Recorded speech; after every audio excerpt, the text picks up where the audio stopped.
Hello दोस्तों, कैसे हैं आप सभी। तो मैं प्रियांशी आज आपके लिए ड्यूका की तरफ से क्या लेकर आई हूँ, चैप्टर 4 डिटर्मिनेंट्स का नेक्स्ट पार्ट। तो चैप्टर स्टार्ट करेंगे। इसमें आज हम करने वाले हैं आपकी एक्सरसाइज 4.4। तो एक्सरसाइज 4.4 स्टार्ट करने से पहले कुछ चीजें जाननी जरूरी है। जो क्वेश्चंस हम आज करने वाले हैं ना, उससे रिलेटेड टॉपिक्स पढ़ने हैं। और वो टॉपिक्स कौन कौन से हैं, क्वेश्चन में क्या फाइंड करने को आपको आएगा। इंट्रोडक्शन पार्ट जो मैंने आपको स्टार्टिंग में कराया था, उसमें मैंने आपको थोड़ी सी हिंट, थोड़ा सा बताया था कि एक एडजॉइंट्स होते हैं। एडजॉइंट्स निकालना कैसे फाइंड करते हैं, वो मैं आज आपको सिखाने वाली हूँ कि उसी से रिलेटेड पूरी एक्सरसाइज में क्वेश्चन सब वो हैं। एडजॉइंट ऑफ मैट्रिक्स का मतलब क्या होता है, सबसे पहले एडजॉइंट हम लिखते कैसे, ए डी जे, ये होता है एडजॉइंट का शॉर्ट फॉर्म। इसको लिखने का मतलब हो गया एडजॉइंट।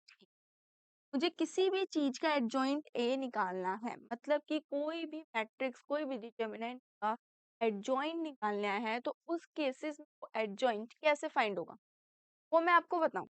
वो देखो, एडजॉइंट कैसे फाइंड होता है, ट्रांसपोज करके। किसका ट्रांसपोज करके, जो ए दे रखा उसी का ट्रांसपोज करेंगे। पर क्या ट्रांसपोज जो हम करेंगे वो डायरेक्ट होगा या इनडायरेक्ट होगा, कैसे होगा, वहां हमारा मेन, देखो मेन वर्क क्या हो गया कि अब हमें माइनर्स एंड कोफैक्टर्स निकालने पड़ेंगे और उनके कोफैक्टर्स के ट्रांसपोज को एडजॉइंट ए की वैल्यू है। अब वो कोफैक्टर्स कैसे निकलेंगे, वो हमारे माइनर से, और माइनर कैसे निकलेगा, आपका डिटर्मिनेंट से निकलेगा। तो ये स्टेप बाय स्टेप्स, कुछ स्टेप्स हैं वो करते हैं आज।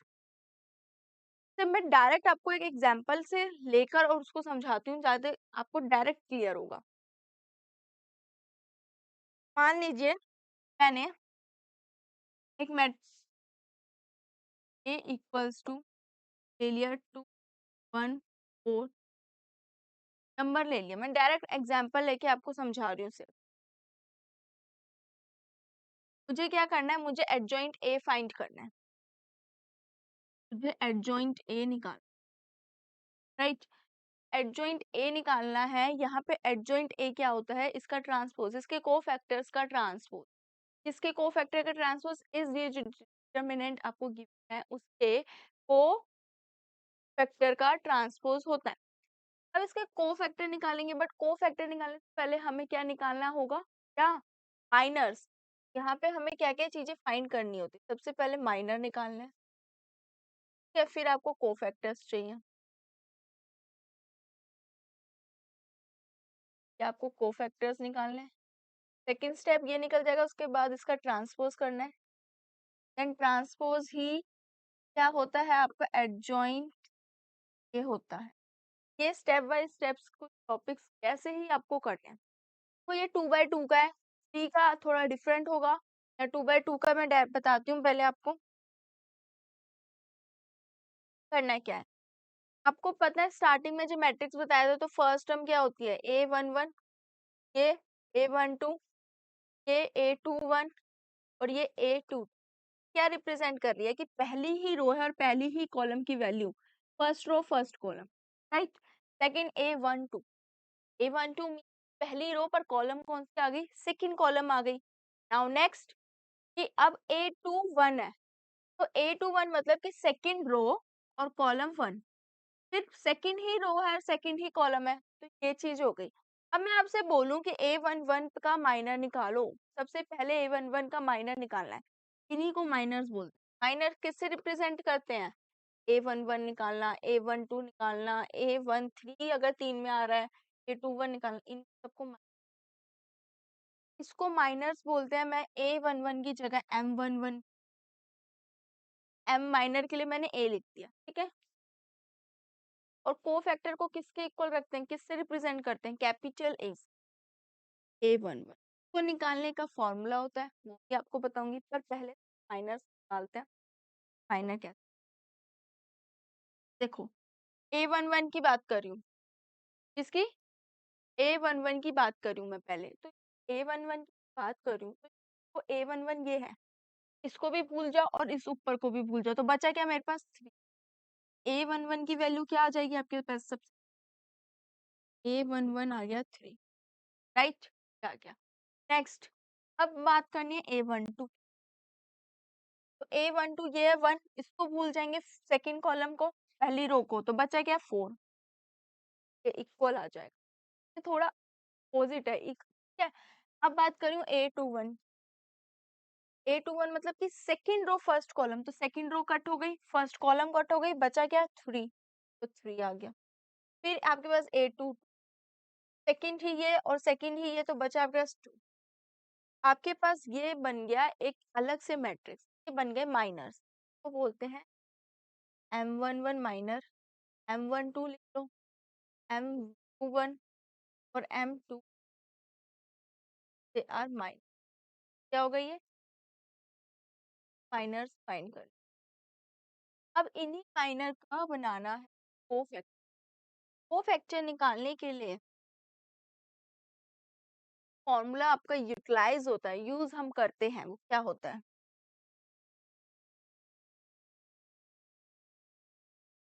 कोफैक्टर्स निकालना है तो -1 की पावर i प्लस जे, आई और जे, आई हमारी रो है, जे हमारी कॉलम्स है, ओके। और यहाँ पे जो आप निकालते हो माइनर, M11 निकाल रहे हो तो 1 1 पुट करोगे, जैसे जैसे निकालोगे वो चीज आएगी। अब मैं इन चारों का ही कोफैक्टर निकालूंगी और उसका ट्रांसपोज कर दूंगी, तो वो आपके पास एडजॉइंट। पहले मेरे को इसका कोफैक्टर कोफैक्टर निकालूंगी, कितना आ जाएगा, देखो -1, आई और जे क्या है 1 और 1 ही है, तो 1 + 1, और कितना निकला ये मेरे पास 3, राइट। कितना आ जाएगा आपके पास, ये पॉजिटिव ही हो जाएगा, 1 1 2 और 1 की पावर करोगे तो ये पॉजिटिव ही रहेगा 3। फिर नेक्स्ट क्या निकालोगे तो -1, ये कितना है 1 + 2, और कितना निकला 4। अब देखो यहाँ पे नेगेटिव का 1 आ रहा है और ये 3 है, तो ये कितना हो जाएगा नेगेटिव का 4। चेंज हो गया ना, साइन चेंज हो जाता है, बाकी चीजें सेम रहती है। नेक्स्ट इसमें ये भी 1 है, ये 2 + 1 हो गया, और यहाँ पे 3 हो, तो ये नेगेटिव का। फिर यहाँ पे देखो 2 2 है, -1, 2 + 2 करोगे तो पॉजिटिव बन गया 4, 1 की पावर 4 करोगे तो ऑलवेज 1 ही आएगा, ये 2। तो मेरे पास एक मैट्रिक्स बना, इसका क्या मैट्रिक्स बना, एक डिटर्मिनेंट बना, ऑफ कोर्स। तो मैं ऐसे लिख सकती हूँ 3, ये 1 2 है तो यहाँ 4, यहाँ पे 3 देन 2 नेगेटिव। अब इसका ये तो नॉर्मल निकला है, इसका मुझे क्या करना है ट्रांसपोज करना। क्या करने को आएगा आपको ट्रांसपोज करना। जब आप इसका ट्रांसपोज करोगे, ट्रांसपोज कर देते तो कितना हो जाएगा 3 - 4 3, तो ये क्या है एडजॉइंट, चल गया आपका आंसर। ऐसे फाइंड करना है आपको, इसी टाइप्स के क्वेश्चंस आएंगे। एडजॉइंट कैसे निकालने हैं, माइनर कैसे निकालने हैं, कोफैक्टर्स कैसे निकालने हैं। ये 2/2 का था, 3/3 का करेंगे, ठीक है, वो भी हो जाएगा। जब करेंगे मैं तब आपको बताऊंगी, ये नॉर्मल था। इनवर्स निकालने के लिए भी आएगा कि कैसे इनवर्स की प्रॉपर्टीज होती है, कि इनवर्स के क्वेश्चंस कैसे करने हैं, वो भी मेन है, ठीक है?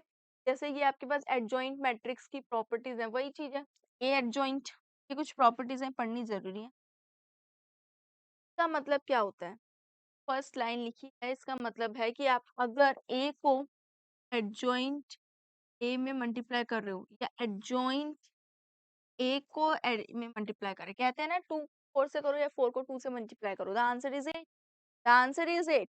ये दोनों किसके इक्वल आएंगे, आपके आई एन, मतलब कि एक आइडेंटिटी मैट्रिक्स के इक्वल आ रहे, इक्वल आ रहा है आइडेंटिटी। आइडेंटिटी मैट्रिक्स को अगर ए मोड के साथ मल्टीप्लाई करते हो तो ये तीनों इक्वेशन इक्वल आएगी। इससे रिलेटेड क्वेश्चन भी आएगा आपका, कैसे आएगा।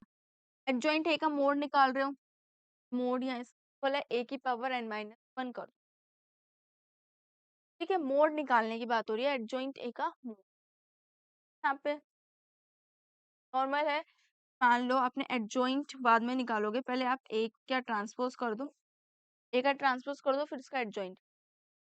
या तो आप एडजॉइंट निकालो फिर उस ए का ट्रांसपोज करो पूरे, तब भी आंसर क्या है सिमिलर ही आना है, दोनों बराबर हैं। ये कुछ प्रॉपर्टीज हैं जो आपको पता होनी चाहिए।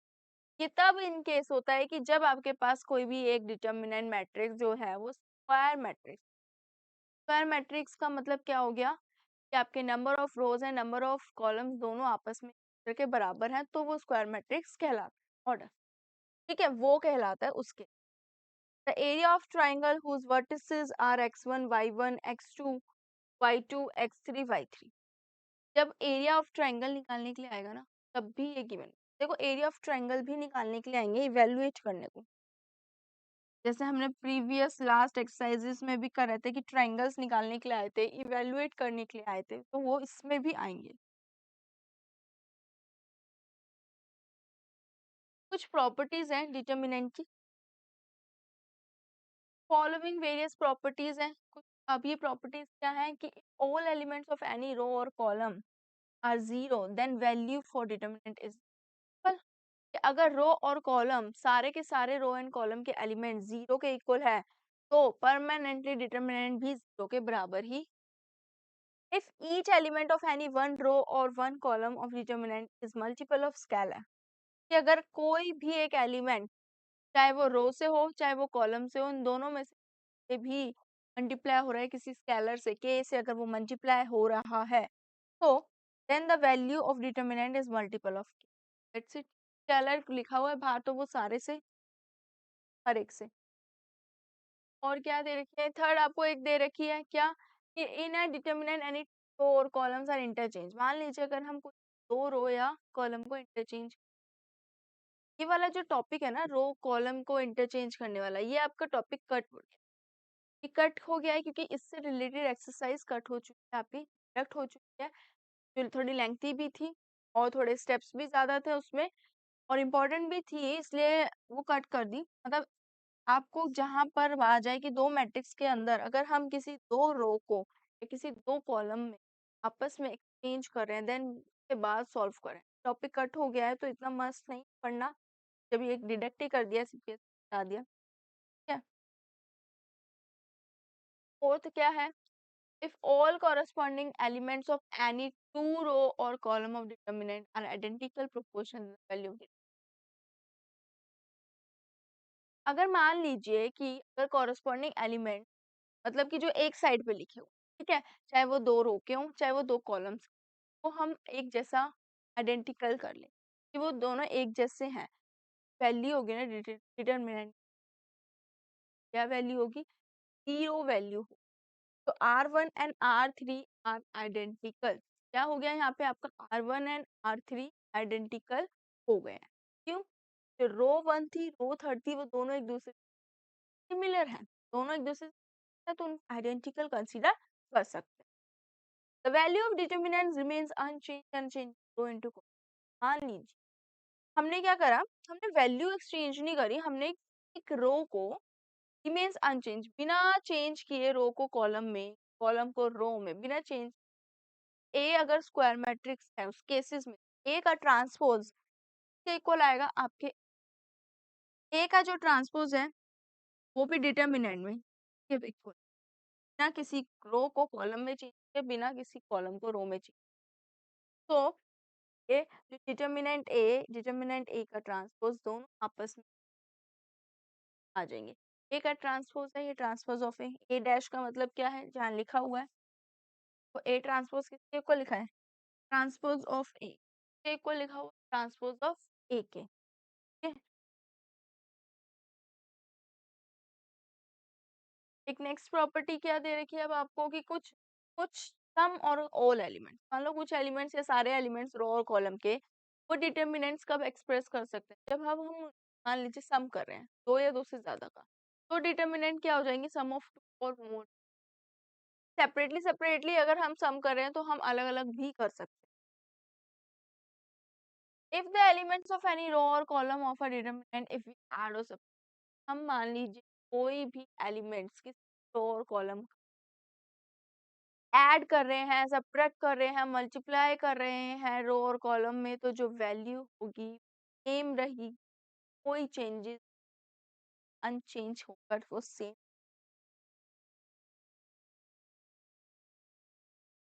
अपना इनवर्स की बात करें, तो ये जो इनवर्स की बात है ना, ये मैं आपको जब मैं इसके नेक्स्ट वाली एक्सरसाइज होगी उससे पहले बताऊंगी, क्योंकि वो एक्सरसाइज में क्वेश्चन इससे रिलेटेड, इनवर्स के केस में अभी हम आते हैं आपकी एक्सरसाइज पे। तो हमने एडजॉइंट पढ़ा है, माइनर पढ़े हैं, कोफैक्टर्स पढ़े हैं। उसके बाद हम इनवर्स की बात करेंगे कि इनवर्स की प्रॉपर्टीज क्या होती है, इनवर्स होता है। क्वेश्चन पे आओ।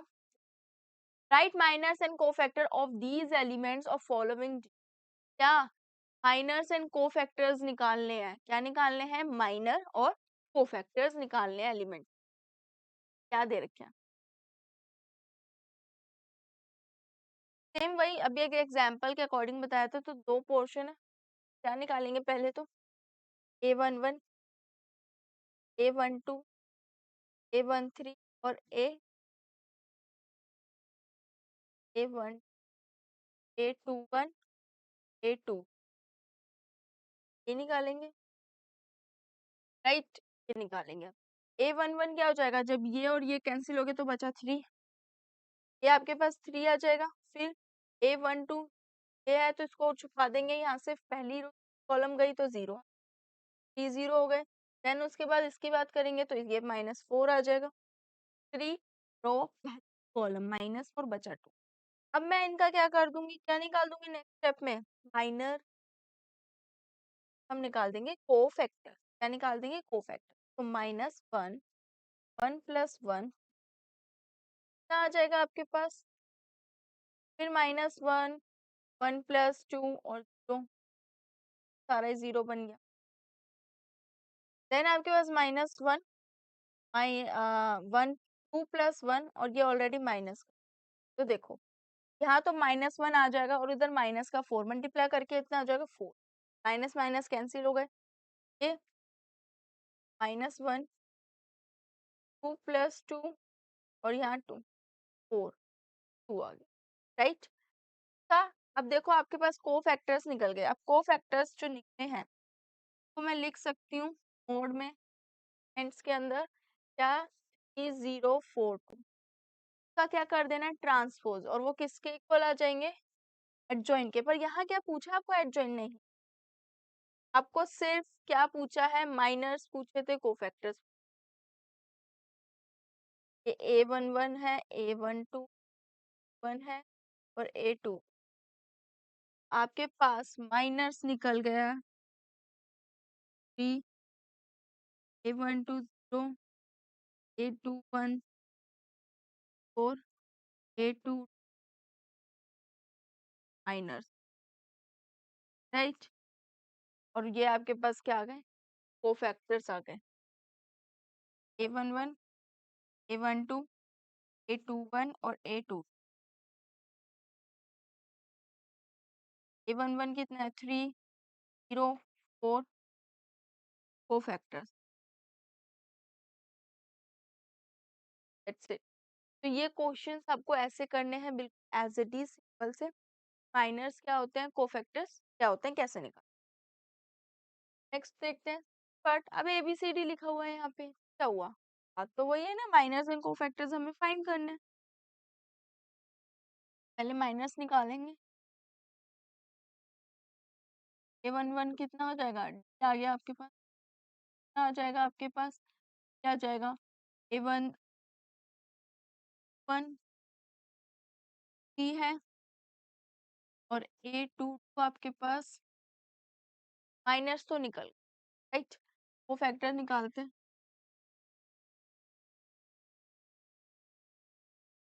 सबसे पहले A11 चाहिए कैपिटल 1, 1 + 1 और यहाँ पे है D। कितना आ जाएगा? कितना आ गया? D क्या आएगा? दूसरा A12 -1, 1 + और कितना दे रखा है आपने? निकाला P। यहाँ पे आ जाएगा नेगेटिव हो जाएगा, क्योंकि 1 + 2 3, 1 की पावर 3 कर दोगे तो 1 तो आएगा, बट नेगेटिव का है तो -1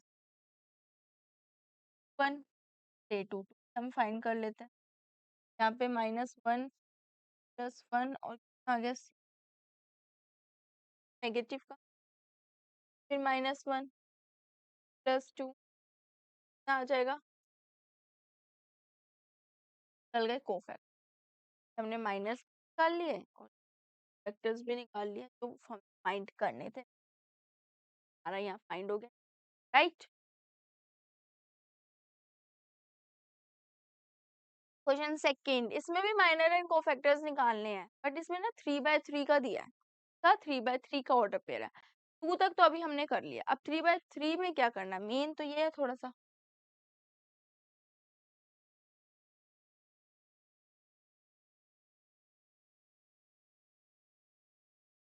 3/3 का क्या करेंगे, हमें सबसे पहले माइनर की, तो A11 निकाल, तो पहली रो पहली कॉलम भूल गई तो बचे कि बस 4 पोर्शन बच गया, ये और ये आ गया 1 0 0।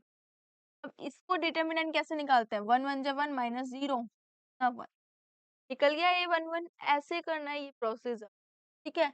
A12 निकालोगे, पहली रो कॉलम सेकंड, तो कितना बच गया 0 0 0 1, क्या जाएगा 1 0 से 0 माइनस 0, 0 निकल गया सेकंड। A13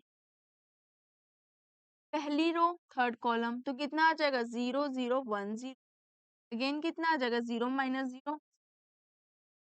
फिर आपके पास 2 1 की बात करूं तो दूसरी रो आ गई, अब कॉलम पहली है, ये कट हो गया, ये कट हो गया, बच गया आपके पास 0 0 0 और 1, फिर 0 माइनस 0 0, फिर आप निकालोगे A22, जब सेकंड ही और सेकंड हो गया तो कितना बच जाएगा 1 0, और फिर यहाँ पे बच जाएगा 0 1, ये और ये कट हो, बचा ये यहाँ आ जाएगा 1 माइनस 0 1। A2 ये निकालूंगी, सेकेंड रो थर्ड कॉलम, तो कितना आ गया 1 0 0 0 माइनस, प्रोसेस है। नेक्स्ट, अब ए हो गया ना, अब देखो A31 A3 और 3 ये फाइंड करना है। A3 रो कॉलम पहली, तो कितना आ जाएगा 0 0 0, यहाँ पे आ जाएगा 0 माइनस के इक्वल, आ गया 0, ठीक है। नाउ A32 कितना आ जाएगा, अब आपके पास रो कॉलम दूसरी सेकंड वाली कॉलम आ गई, तो कितना आ जाएगा 1 0 1 0 0 0, या सब में तो इजी पड़ रहा है हमें, सब जीरो ही बन रहा है ऑलमोस्ट, राइट। लास्ट वाला देख लेते हैं, आपके पास 1 0 1 माइनस, तो बेसिकली जो मैट्रिक्स बना है A11 निकाल के, ये सारे माइनस, 1 0 और कितना आ गया 0, के बाद कितना आया 0 1, आ तो वही रहे, कोई फर्क तो पड़ ही नहीं रहा आपका, तो 0 आइडेंटिटी। अब निकालते हैं कोफैक्टर्स, तो कोफैक्टर्स में चेंजेस हो जाएंगे, वहां साइन की हो जाती है, तो नॉर्मल 1 0 0 लिख लेते हैं पहले, A11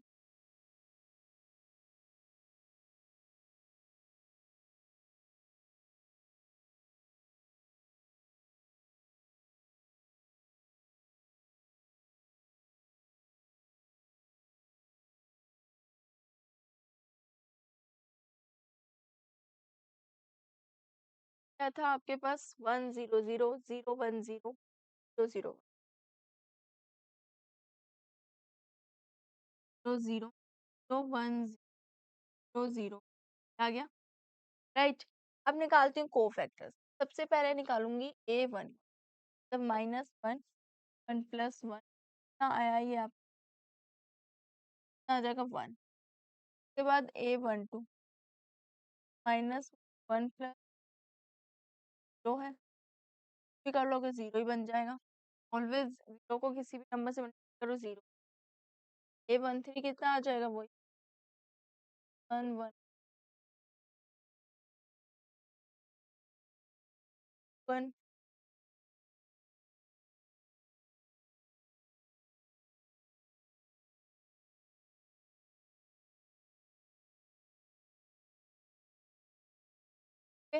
A21 की बात हो रही है, A21 कैपिटल 1, देखो कैपिटल बात करें, ओके। नाउ 2 1 ये रहा, तो है -1 2 + 1 ये इक्वल्स टू 0 के इक्वल आ गया। अब ए टू टू है, ये कितना आ जाएगा 1। फिर देन आपके पास ये टू टू हो गया, 1 बन गया। अगेन आप -1 + 2, ए टू टू 1 था, कितना आ जाएगा 1 आ गया पॉजिटिव।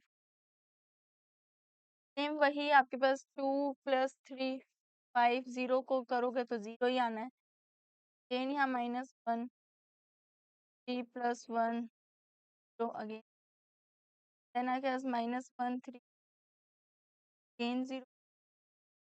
हाँ देखो यहाँ पे कितना आ जाएगा -1 3 + 3 और ये लास्ट में 1 है आपके पास। वो फैक्टर्स भी आपके निकल गए हैं, कितने निकले हैं 1 0 0 0 1 0। वही को फैक्टर्स आ रहा है वही, क्योंकि आइडेंटिटी क्या दे रखा है, एक आइडेंटिटी मैट्रिक्स आपको दे। ठीक है, तो देखो सेकंड वाला पार्ट है जो नेक्स्ट है, ये आपको खुद सेल्फ करना, बिल्कुल एज इट इज सिमिलर है फर्स्ट वाले की तरह ही है, बिल्कुल as it is। Now third अब निकालते हैं cofactors of element of second row evaluate. क्या करना है आपको कि सेकंड रो को इवेल्युएट, ट्राइंगल की बात हो रही, इवेल्युएट भी करना, वो भी किस सेकंड रो को करना है, सिर्फ सेकंड रो की, सेकंड रो की वैल्यू, उसी के कोफैक्टर्स निकालेंगे और उसी माइनस निकालेंगे। दैट्स सेकंड रो की बात कर रहे हैं अब हम। तो सेकंड रो में सिर्फ सेकंड रो का ही हमें माइनर निकालना है और उसी का हमें कोफैक्टर निकालना है। तो यहाँ पे 2 0 1 ये क्या है आपके पास सेकंड रो। तो सेकंड रो है, कॉलम फर्स्ट है, तो क्या निकालोगे second row column first, second row और कॉलम सेकंड, ए टू ये तीनों ही फाइंड करेंगे, यही माइनर और इसी के कोफैक्टर्स निकालेंगे, देन मल्टीप्लाई करके इनका, तो वो आपका क्या निकल जाएगा इवैल्यूएट।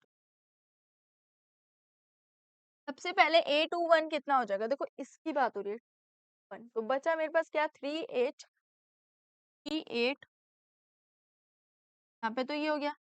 सेकंड वाले में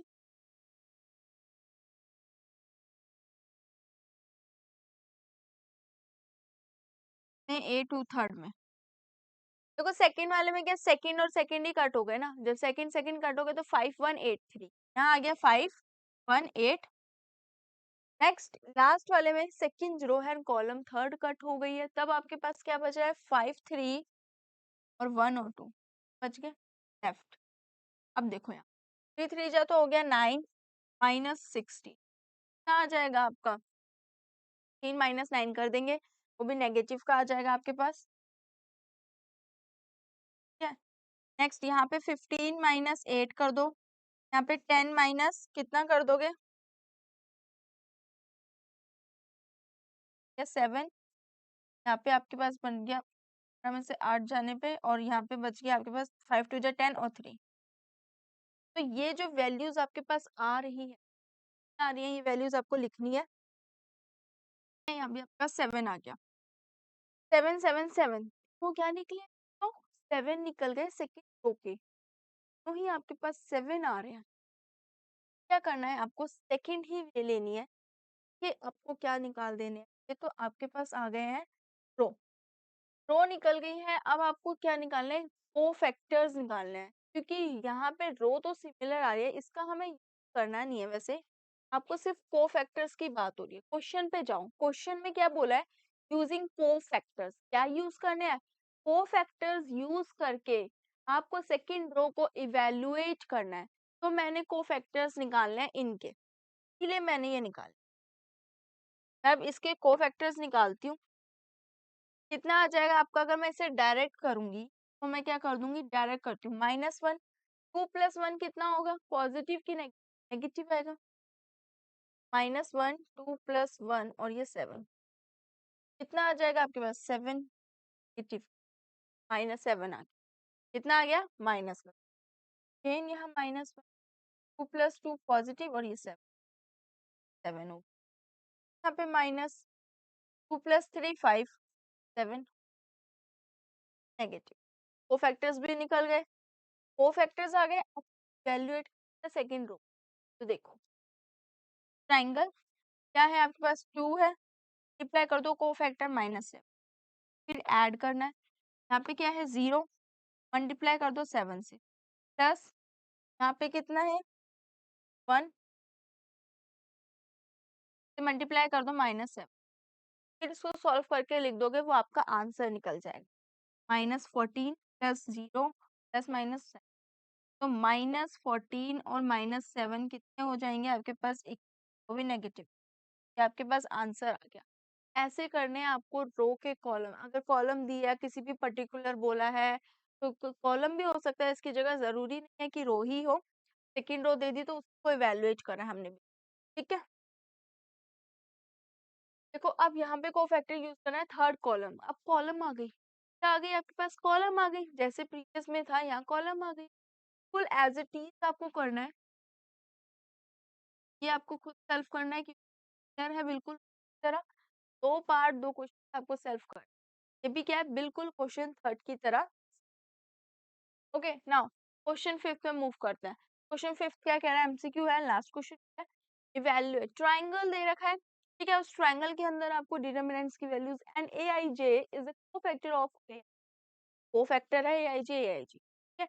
आपको इसमें से बताना है कि इवैल्यूएट करने पे कौन सा क्वेश्चन बनेगा, जब अगर मैं इसका माइनर निकालूं कोफैक्टर निकालूं और उसको इवैल्यूएट करती हूँ, तो बेसिकली एक माइनर निकालने पर किससे मल्टीप्लाई होता है, कोफैक्टर, राइट।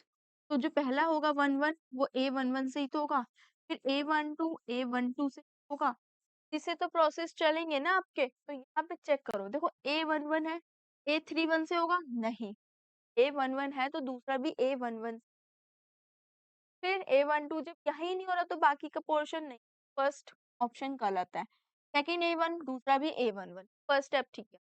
नेक्स्ट देखो A11 तो A12 होना चाहिए, की जगह भी A12 ही लिखा होना चाहिए, ये भी नहीं होगा, नॉट पॉसिबल। थर्ड देखो A21 तो होगा ही नहीं, 21 पहले कैसे आ गया, सेकंड रो थोड़ी आएगी पहले। लास्ट देखो A11 माइनर है, माइनर को मैं कोफैक्टर से मल्टीप्लाई करूंगी और कैपिटल A11 आपका कोफैक्टर होता है, तो पहली ही रो और पहली ही कॉलम की बात कर रहे हैं, तो ये A21 ये A21 A31 और A31 क्वेश्चन हो गया। ऑप्शन डी इज करेक्ट, कितना, ऑप्शन डी जो है वो आपको करेक्ट है, इज करेक्ट आंसर।